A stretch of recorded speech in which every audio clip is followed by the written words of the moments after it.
Bienvenue sur Sensation. Nous donnons la parole aux seniors. Ils sont les témoins de l'évolution du monde qui nous entoure. Que représente pour vous l'amitié franco-allemande ? C'est la question que nous leur avons posée. Amis.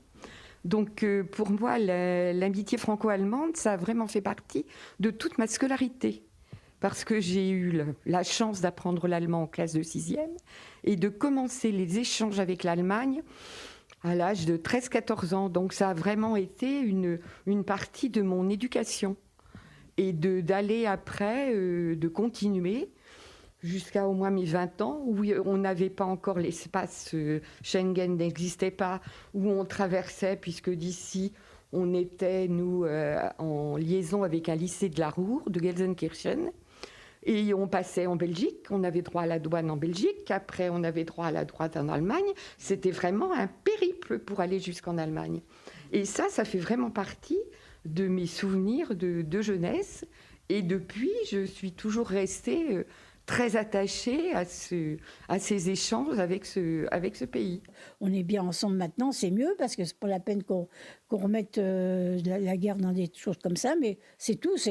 On est bien avec les Allemands, on est bien avec les Espagnols, on est bien... Bon, tout ça, voilà, c'est quand même c'est plus humain quand même que dire... Quoique, il y a des gens que ceux qui ont été déportés et tout ça, ils n'ont sûrement pas la même vision que moi, hein. Les échanges avec le partenaire allemand, entre allemand et français, l'ouverture aussi, essayer de se connaître davantage, découvrir l'Allemagne par des voyages aussi.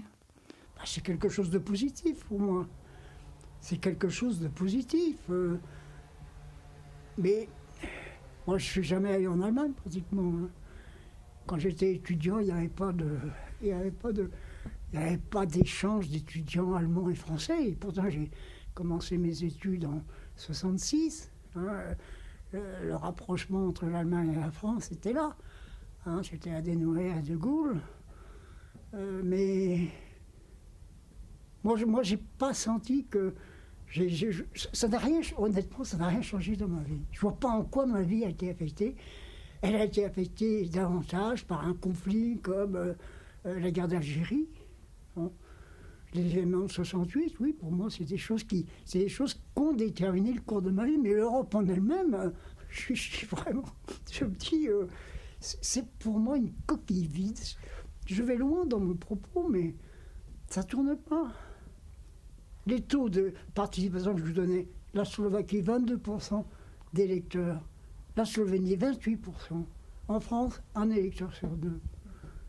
Il n'y a pas de conscience européenne en soi. Il faut l'amitié. Maintenant, le passé, c'est le passé. Alors maintenant, il faut s'unir. Il n'y a pas autre chose. Et vous pouvez retrouver cette chronique en podcast audio et vidéo sur notre site et application Radio Sensation, avec le soutien du Fonds citoyen franco-allemand.